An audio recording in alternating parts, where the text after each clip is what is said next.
Donc, bienvenue à tous pour la fin de cette dernière session. Donc, nous allons avoir un exposé de Sébastien Gada. Donc, Sébastien Gada est professeur à la Toulouse School of Economics, après une thèse à l'ENS Paris-Saclay, un poste de maître de conf à l'université Paul Sabatier.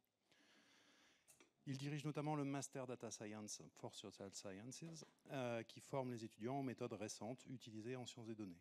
Mathématicien spécialiste d'apprentissage statistique et de méthodes d'optimisation et simulation, notamment stochastique, donc aléatoire. Il s'intéresse à la fois à des problèmes théoriques de convergence et de vitesse, donc de vitesse de convergence, et à des problèmes appliqués en lien avec la médecine et avec des problèmes industriels. Voilà, merci à toi. Merci beaucoup, merci à tous. Alors dans cet exposé, je vais essayer, donc moi je suis plutôt statisticien à la base et ensuite je suis venu à l'optimisation parce que naturellement, en réalité, tous ceux qui s'intéressent aux statistiques se sont bien rendus compte récemment que l'optimisation était un outil incontournable.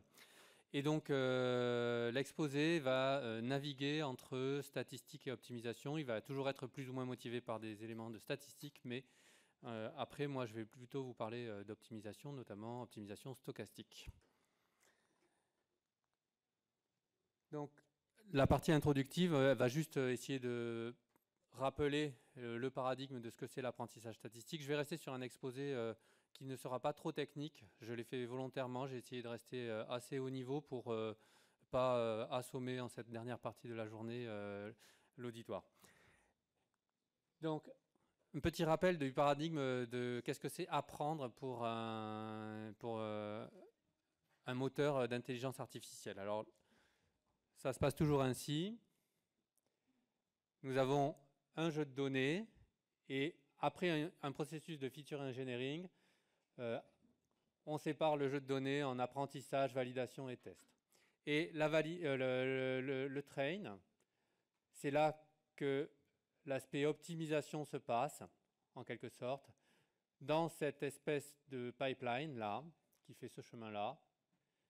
Il y a une phase de modélisation statistique en général, puis l'apprentissage des paramètres du modèle statistique qui se fait en utilisant de l'optimisation. Et ensuite, on calibre éventuellement quelques hyperparamètres et on a à la fin un prédicteur qui est le moteur, entre guillemets, de l'intelligence artificielle. Donc, ce schéma-là, évidemment, on voit directement qu'il est dépendant de ce training set-là. Et bien entendu, ce training set, il ne faut pas considérer que c'est quelque chose de figé. Ce training set est porteur d'incertitude. Porteur d'incertitude, tout simplement parce qu'il faut prendre conscience qu'il a été obtenu au travers d'un processus d'échantillonnage. Et cet échantillonnage est bien entendu par définition aléatoire.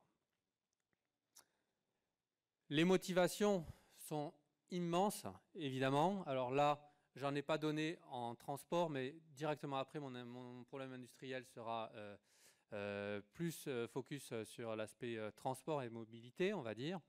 Donc là, c'est la problématique du moteur de recommandation. Qu'est-ce que c'est un moteur de recommandation? Vous allez sur Netflix, vous aimez un film, hop, il va vous dire immédiatement quel autre type de film vous pourriez aimer. Évidemment, derrière, il y a toute une phase de modélisation statistique, par exemple factorisation à faible rang, entre autres, mais ce n'est pas la seule chose. Et pour résoudre ce modèle, eh bien, il y a derrière des algorithmes sophistiqués d'optimisation pour estimer les paramètres du modèle. Pour détecter un vélo ou pour classer une image, vous avez entendu Nicolas juste avant, les CNN, enfin les réseaux de neurones convolutifs, sont des outils de base désormais, et ces outils de base nécessitent d'être calibrés, et la calibration évidemment met en jeu à nouveau un lourd process d'optimisation. La détection de fraude, là encore je pense que ça a été évoqué dans la journée. C'est quelque chose qui fait partie d'une motivation actuelle du machine learning, et à nouveau tout est basé sur on a des échantillons de fraude, on a un problème d'optimisation à résoudre, il faut calibrer, il faut estimer. Donc tout ça pour dire qu'à la fin, ça se transforme toujours en, quand on fait le machine learning, on a le jeu de données, on passe ça dans la moulinette dans l'ordinateur, et là, il y a l'optimisation. Et cette optimisation se fait en prenant en compte souvent l'aléa qui est porté dans le jeu de données. Et ensuite, on a un modèle prédictif. Une petite remarque, cet aléa qui est porté par le jeu de données, on y est soumis en quelque sorte, c'est-à-dire que pour nous, c'est quelque chose avec laquelle nous devons composer, mais il y a une autre façon de percevoir l'aléa. On peut percevoir l'aléa comme étant une richesse parfois quand on fait de l'optimisation de fonctions. Et notamment, on peut inclure artificiellement de l'aléa au sein même de la procédure d'optimisation ici. Donc pas de l'aléa qui est sujet au sampling, mais de l'aléa qui est porté par l'algorithme lui-même d'optimisation pour résoudre plus efficacement le problème. Donc l'exposé d'aujourd'hui va prendre en compte ces deux aspects. Optimisation sous incertitude, incertitude au travers du jeu de données, mais incertitude aussi comme outil pour résoudre des problèmes d'optimisation. Alors, l'optimisation, évidemment, on peut très bien imaginer qu'il y a des problèmes plus ou moins faciles quand on cherche à optimiser une fonction. Clairement, voici peut-être un problème faisable, pas trop compliqué, un problème hyper simple, et un problème qui devient beaucoup plus difficile, évidemment. Chacun de ces trois types de problèmes va pouvoir être résolu par des algorithmes qui sont relativement différents par essence. Moi, je vais vous parler aujourd'hui d'un problème qui est plutôt de ce type-là, et voir comment on peut faire pour proposer une résolution locale ou une résolution globale. Deux problèmes donc qui vont nous intéresser aujourd'hui. Un problème qui est issu des travaux de thèse d'un ancien étudiant, Clément Boutier, qui faisait une thèse CIFRE chez Airbus, qui était co-encadré par Sébastien Gerchinovis, qui est ici, Florence Nicole de l'ENA, qui est moi-même. Donc c'était un problème tout simple en apparence. On veut optimiser la trajectoire d'un avion avant qu'il ne décolle, en ayant comme incertitude imposée des cartes de vent tout au long de la trajectoire. Donc il pouvait y avoir des vents favorables à certains paliers d'altitude, des vents défavorables à d'autres paliers d'altitude, et un autre type d'aléa qui est un aléa donc non climatique, qui est l'aléa porté par le contrôle aérien lui-même. Est-ce qu'on autorise l'avion à changer de palier ou pas? Est-ce que la route est encombrée par d'autres avions, etc., etc. Ok. Donc cette espèce de source d'aléa, c'est quelque chose qui est imposé avant même que l'on cherche à résoudre le problème d'optimisation. L'avion est soumis à cet aléa. Quelle est la fonction qu'on va chercher à optimiser ici? Pour le contexte application industrielle Airbus, c'était tout simplement la consommation de kérosène du début jusqu'à la fin de la trajectoire de l'avion. On pourrait très bien en imaginer d'autres, mais celle-là, c'était celle qui nous a intéressés. Un deuxième problème d'optimisation dont on va parler, c'est... alors, je ne vais pas parler d'un problème d'optimisation, mais plutôt d'un algorithme pour résoudre un problème d'optimisation. Et cet algorithme-là est très souvent utilisé désormais dans l'apprentissage des réseaux de neurones, quelle que soit leur architecture. Il y a une brique de base dans l'apprentissage de ces réseaux qui va faire intervenir quelque chose de plus puissant que la descente de gradient. Donc, c'est un algorithme qui s'appelle ADAM, RMS-Prop ou ADAGRAD. Voilà, c'est des noms qui reviennent souvent désormais dans la communauté machine learning pour résoudre des problèmes d'optimisation. Donc je vais parler un petit peu de ce qu'on est capable de faire lorsque ces algorithmes-là tournent sur des fonctions raisonnables. Et c'est des fonctions qui sont clairement impliquées dans les réseaux de neurones, quoi.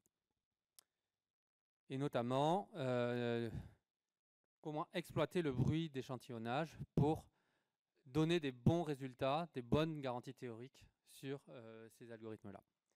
Je ne rentrerai pas dans les détails techniques, mais je vais au moins essayer de donner le pitch général de qu'est-ce qu'on peut essayer de dire ou pas lorsqu'on a ce genre de fonction et ce genre d'algorithme.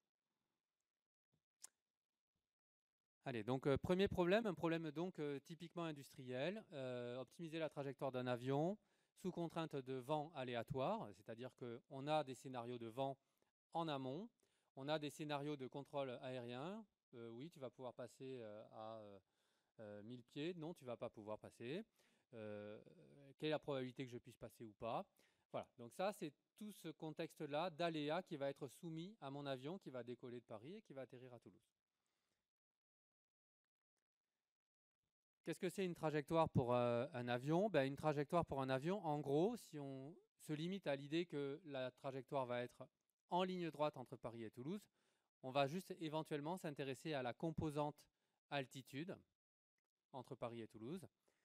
Et l'avion va procéder par palier. On vole sur un premier palier ici jusqu'à l'altitude H1. Ensuite, on fait une certaine distance sur cette altitude H1. Puis, on s'aperçoit que le vent est peut-être plus favorable à l'altitude H2, donc on va changer de palier, ce qui fait qu'on va peut-être moins consommer en se positionnant à l'altitude H2. Et puis ensuite, on va redescendre parce que le trafic aérien nous a dit qu'il fallait descendre. Et puis, à la fin, on descend. Et donc, finalement, la variable d'état sur laquelle on va essayer d'optimiser, c'est tout simplement les hauteurs des paliers, les positions des paliers, en quelque sorte. Qu'est-ce que c'est l'aléa? L'aléa, c'est la carte de vent que l'on a au début, tout au long de la trajectoire. C'est-à-dire, il est 17h12, on décolle de Paris. On voit que la carte de vent, elle est avec probabilité, je ne sais pas, il y a du vent de face ici, là, de telle intensité. Puis là, il y a un vent qui nous aide un peu. Là, il y a un vent latéral, ce genre de choses. Et puis, il y a une aléa sur ce vent. C'est-à-dire que le vent, il n'est pas complètement déterministe. OK. Donc, pour résoudre ça, évidemment, Airbus nous a demandé, serait-il possible, s'il vous plaît, si je vous donne la carte de vent et éventuellement l'incertitude aérienne de contrôle, pourriez-vous, s'il vous plaît, me positionner les altitudes et les positions des paliers pour que je consomme le moins possible? Alors, évidemment, pour faire ça, il faut avoir en tête que la fonction qui va encoder la consommation de l'avion en fonction de la position des paliers, de l'altitude des paliers, n'a pas du tout cette tête-là, mais a malheureusement probablement une tête qui est plus comme ça. Deuxièmement, il faut aussi imaginer que dériver cette fonction en la position des paliers et en l'altitude des paliers, ça va être quelque chose de compliqué, tout simplement parce que cette consommation-là, U, elle est juste donnée à la fin par un espèce de système différentiel qu'il faut intégrer, géant, entre le début de la trajectoire et la fin de la trajectoire. Donc, calculer le U en fonction de où sont les X et les H et comment est le vent, c'est quelque chose qui va quand même être compliqué numériquement. De sorte que calculer le gradient de U, c'est aussi quelque chose qui va être compliqué, encore plus. Du coup, la stratégie que nous avons adoptée, c'est d'utiliser des méthodes de type zero order. C'est des méthodes où on va faire plutôt des évaluations de U plutôt que des évaluations du type gradient de U pour proposer un algorithme. L'algorithme, il est bien connu en réalité pour optimiser des fonctions de manière globale sur un espace d'état, qu'il soit fini, dénombrable ou continu. Depuis 1983 puis 88, d'abord proposé par les physiciens puis exporté par les matheux parce que ça les a beaucoup intéressés d'un point de vue théorique. L'algorithme bien connu est celui du recuit simulé. Recuit simulé, ça peut être fait soit en méthode premier ordre avec une sorte de diffusion de Langevin sur laquelle on fait décroître la température, soit en méthode ordre 0 avec l'algorithme de type Metropolis-Hastings, qui est un algorithme comparable à la diffusion de Langevin. Et pareil, il y a un paramètre de température qu'il faut faire décroître vers 0 pour résoudre le problème d'optimisation de manière globale. Comment fonctionne cet algorithme? Eh bien, vous allez définir une suite aléatoire, xn plus 1, qui va évoluer en fonction de xn. Donc là, je vous fais oublier l'avion, oublier le vent. Il faut juste imaginer que j'essaye juste de minimiser la fonction u. Et pour minimiser la fonction u, je vais définir une séquence aléatoire, xn, qui va évoluer de manière markovienne. Markovienne, ça signifie que le xn plus 1 sera aléatoire, mais sa distribution d'aléas ne dépend que de la position où il était à l'instant n. Okay, ça ne dépend pas de tout ce qui s'est passé avant. La chaîne de Markov est donc donnée par, en gros, un objet clé qui s'appelle la matrice de transition de la chaîne. Cette matrice de transition de la chaîne, c'est juste définir le noyau de transition, la probabilité de se déplacer en Y, sachant qu'on était en X à l'instant N. Et la transition Metropolis-Hastings standard, lorsqu'on veut faire de la simulation d'une loi de probabilité exponentielle moins U sur T, la transition Metropolis-Hastings correspond à faire ça. C'est-à-dire que si je suis en X pour me déplacer en Y, je vais calculer l'exponentielle de cette chose-là, multiplié par la probabilité de proposition de Y vers X divisé par la probabilité de proposition de X vers Y. Je seuil à 1 parce que c'est quand même une probabilité de transition.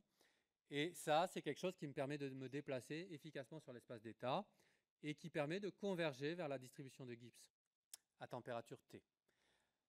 Évidemment, nous, on est dans une situation où le Tn va varier parce qu'on va faire de l'optimisation globale.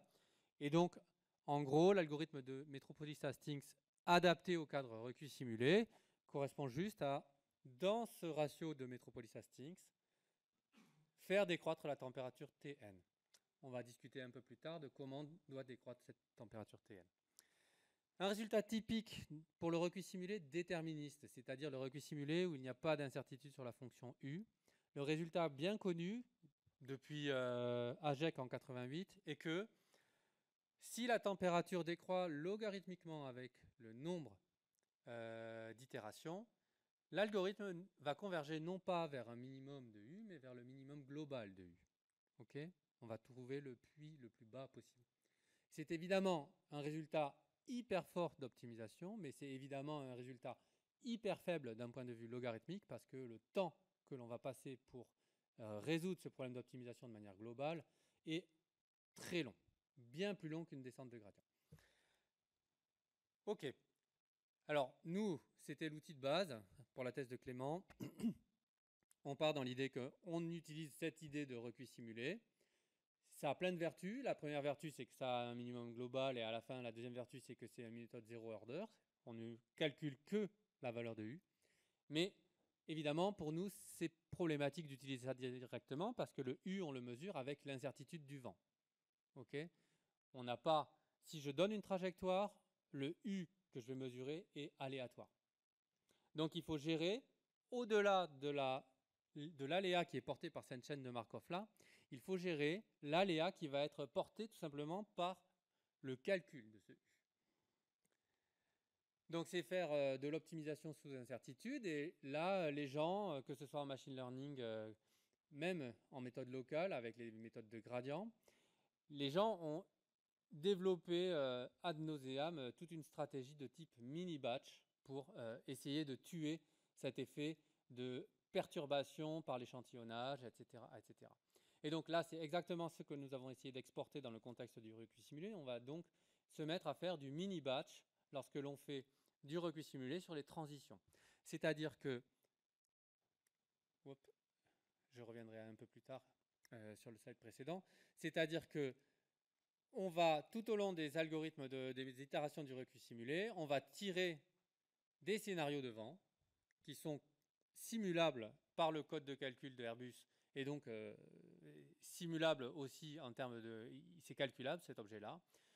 On va tirer donc n indice n trajectoire, enfin carte de vent, pardon, faire une sorte de moyenne. On sait qu'on s'approche de mieux en mieux de l'espérance de U sous la carte de vent.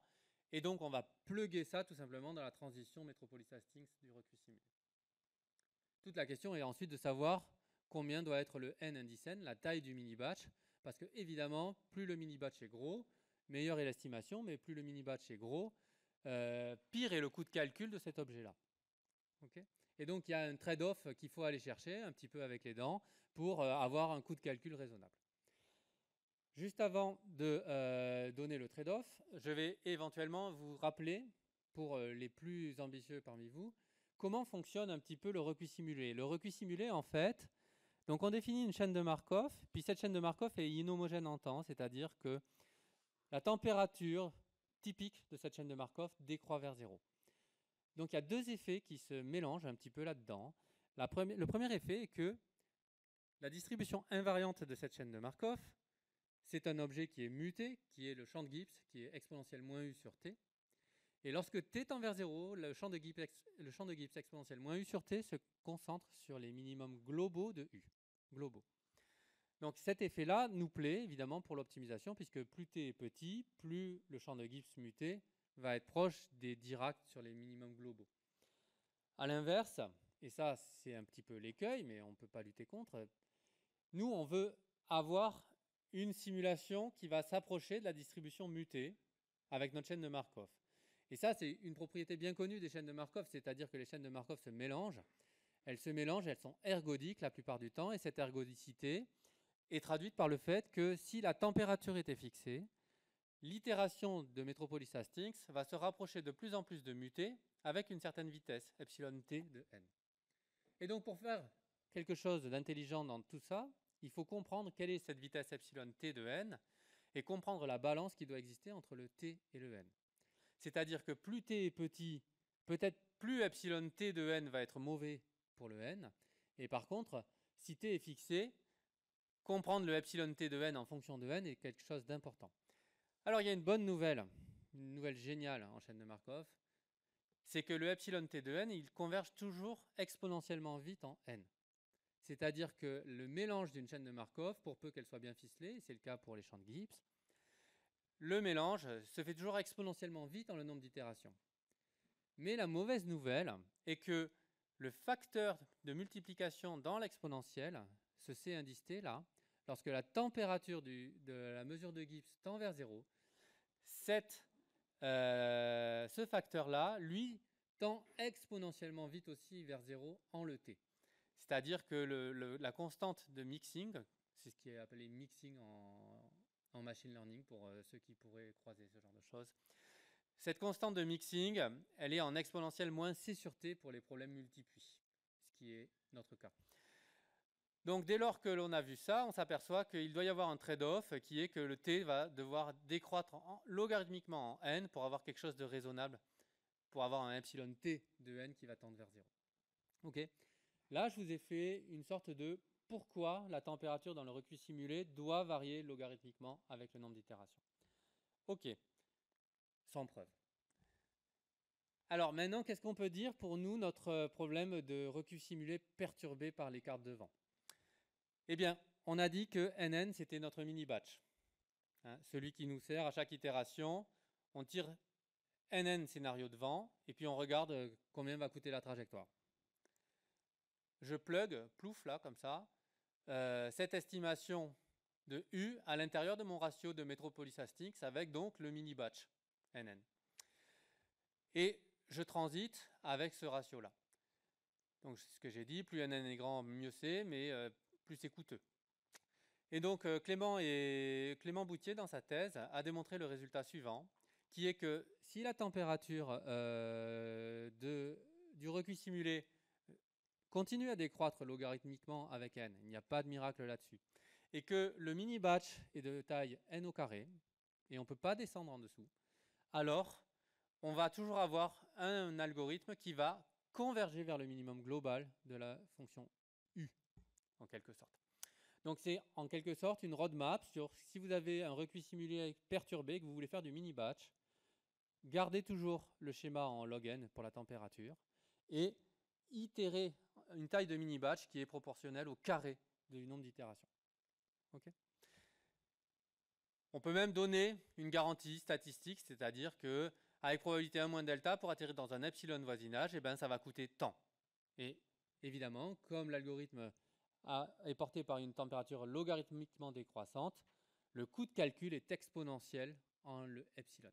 Évidemment, il n'y a pas de miracle. On peut faire mieux, et même ça, c'est quelque chose qui va peut-être intéresser les gens qui font de l'optimisation non multipuits, mais pas forcément convexe. C'est le premier schéma, celui où la fonction était compliquée, mais il n'y avait pas de convexité, mais il y avait un seul puits. Il n'y avait pas de minima locaux. En utilisant cet algorithme-là, avec de l'aléa, on peut descendre en une complexité en epsilon-3 pour trouver le minimum global avec une probabilité 1 moins delta. C'est un résultat qui est, je crois, pour un algorithme aussi, entre guillemets, bête que le recuit simulé, qui est bien connu depuis des lustres, c'est un résultat qui est pas loin d'être optimal pour cette classe de fonctions. petit test numérique sur 3 paliers imposés. Donc, c'est-à-dire, on part avec un avion, on lui dit tu vas changer 3 fois de palier, une carte de vent. Voici qu'est-ce que ça donne. C'est Clément qui a fait les simulations. C'était Clément, hein, ingénieur de Supaéro, qui maîtrisait complètement le coût de calcul, le code de calcul Airbus, tout ça. Moi, je ne connais rien à ça, mais heureusement, il était là. Et il a obtenu des bons résultats avec des fonctions de coût échantillonnées au fur et à mesure des itérations qui sont vraiment décroissantes significativement et qui améliorent nettement la consommation de fuel, quoi. Voilà. Allez, je vais passer maintenant à un deuxième volet qui est un petit peu complémentaire. Cette fois-ci, on va parler d'une méthode typiquement locale. Typiquement locale au sens où on va avoir comme résultat que l'algorithme va se concentrer vers un minimum local et on va exploiter des informations locales plutôt que exploiter des trucs du genre recuit simulé où on fait des évaluations de U un peu à droite, à gauche. Donc le contexte, c'est toujours un contexte de type machine learning. On imagine qu'on a une fonction à minimiser qui est une fonction qui est calculée sur des données. Donc les données, vous les avez là, c'est 1 sur n somme d'une certaine fonction f tilde compliquée de θ, le paramètre d'état, et xi, l'observation numéro i. Et on va essayer de s'intéresser à des méthodes de type premier ordre. Les méthodes de type premier ordre, c'est les méthodes de type gradient, essentiellement celles où on fait des petits pas, plus ou moins infinitésimaux, et où on exploite l'information portée par le gradient pour se diriger sur l'espace d'état θ. Donc la stratégie célèbre est la stratégie de descente de gradient, dont on vous a rabattu les oreilles depuis que vous êtes né pour le machine learning. θk plus 1 égale θk moins gamma k, le fameux pas, ou learning rate, fois le gradient. Alors, nous, on va imaginer que ces méthodes de premier ordre, on peut les... Bon, là, je vous ai mis la méthode de descente de gradient, mais dès lors qu'on décide de faire des évaluations du gradient qui ne sont pas sur tout le jeu de données, mais qu'on fait des évaluations de gradient sur une seule partie du sous-ensemble de jeu de données de taille IK, là, nous avons tiré un mini-batch, et donc, avec ça, nous allons obtenir non pas les méthodes de type descente de gradient exact, mais soit SGD si je tire un mini-batch de taille 1, soit mini-batch SGD si on tire un mini-batch de taille sigma k puissance moins 2. On peut imaginer aussi que les méthodes de type local, presque premier ordre, comme les méthodes de quasi-Newton, vont fonctionner aussi un petit peu de la même façon. θk plus 1 égale θk moins, on corrige par une métrique fois la descente ici. Et puis il y a tout un tas d'autres méthodes qui existent, les méthodes eVBOL, les méthodes de Nesterov, etc. etc. C'est quand même des méthodes à chaque fois qui sont locales, au sens où on exploite des éléments de type modification de la fonction localement pour se diriger. Donc par exemple, Poliak, c'est cette méthode-là avec un momentum qui est donné dans le V, et on fait glisser comme cela. Il y a un bottleneck traditionnel dans toutes ces méthodes, quelque chose qui est quasiment... à la fin, on aura beau utiliser la meilleure des méthodes possibles. Si on choisit très mal le learning rate, si on choisit très mal le gamma ici ou le ici, quelle que soit la méthode, l'algorithme ne va pas être efficace autant qu'il pourrait l'être. Pour faire cela, il y a des gens qui ont dit ok, je vais apprendre le learning rate en ligne. Et pour ça, donc les méthodes ADA-GRAD et RMS propre, respectivement dues à Duchy d'un côté et Geoffrey Hinton de l'autre côté, c'est des méthodes qui vont faire glisser l'information portée par le gradient, mais en essayant d'apprendre au fur et à mesure aussi le learning rate. Je sais qu'il y a Yann Olivier qui avait fait quelque chose aussi dans cette direction-là à une époque. Donc là, c'est un petit peu l'achèvement presque ultime, parce que là, je n'ai pas marqué Adam, qui est l'achèvement ultime, mais il ne rentre pas dans l'étude qu'on a faite, donc je ne l'ai pas marqué exprès. Mais c'est l'achèvement ultime des algorithmes dits adaptatifs, c'est-à-dire qui calculent le learning rate plus ou moins en ligne, plus ou moins optimal pour faire avancer le mieux possible l'algorithme. Alors nous, cette fois-ci, c'est le sujet d'un article récent avec Johanna Gavra, qui était une ancienne étudiante en thèse avec moi et qui est maintenant maître de conférence à Rennes. Nous avons étudié donc un formalisme du type algorithme stochastique pour les algorithmes du type ADA-GRAD et RMS propre. Et nous nous sommes intéressés à des propriétés du type, est-ce qu'on est capable de montrer que l'algorithme va vers un point critique? Si oui, à quelle vitesse? Est-ce qu'on est capable de donner des bornes à horizon fini? Est-ce qu'on est capable de dire que en fait, ce point critique est un minimum local? c'est des questions traditionnelles en machine learning de ces dernières années pour des algorithmes un peu sophistiqués tels que Adagrad, quasi-Newton, etc., etc. Alors ça, je vais zapper. Je vais zapper aussi. Je vais juste vous donner un élément saillant que nous avons observé et qui finalement n'était même pas connu pour SGD. La plupart du temps en machine learning, donc on fait du mini-batch, on le sait tous, parce que SGD tout seul sans mini-batch, c'est quelque chose qui est beaucoup moins puissant que si on fait un facteur de réduction de variance. Et lorsque on fait SGD ou mini-batch, SGD ou même RMS propre et Adagrad, ce qu'on aime bien, c'est quand même avoir un point critique qui est un minimum local.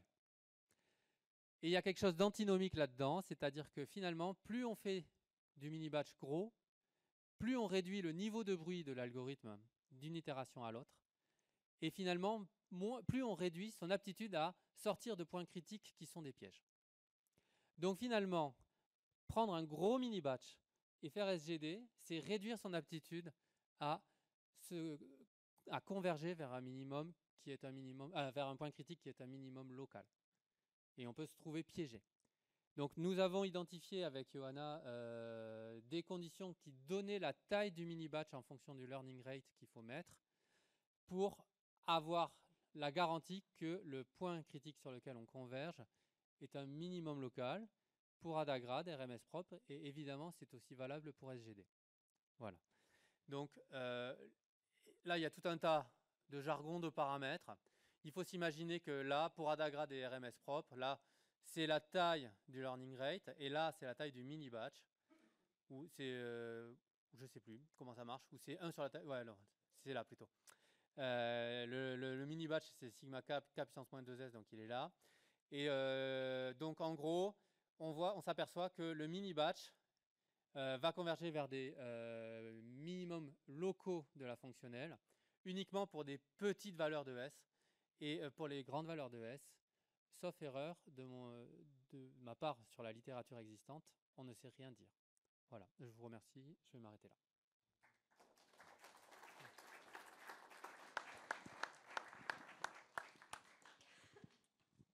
là. Merci. Y a-t-il des questions ?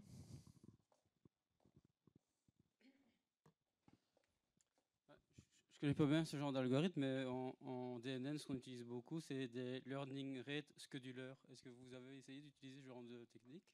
Du learning rate comment ? Scheduler. Donc ça veut dire que le learning rate, il est modifié au fur et à mesure des itérations.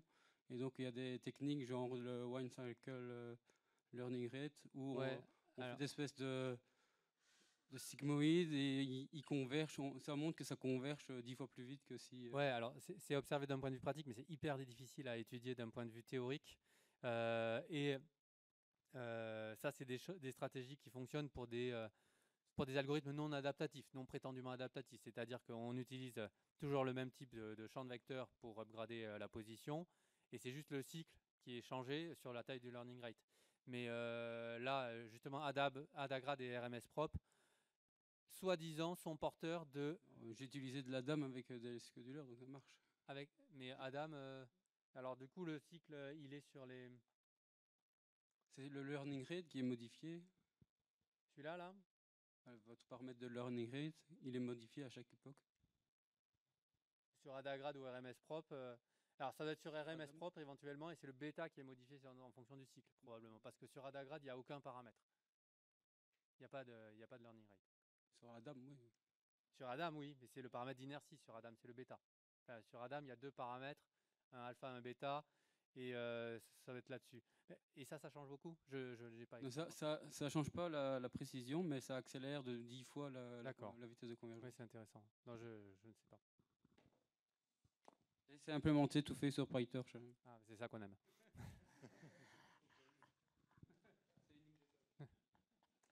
Ok, une autre question ?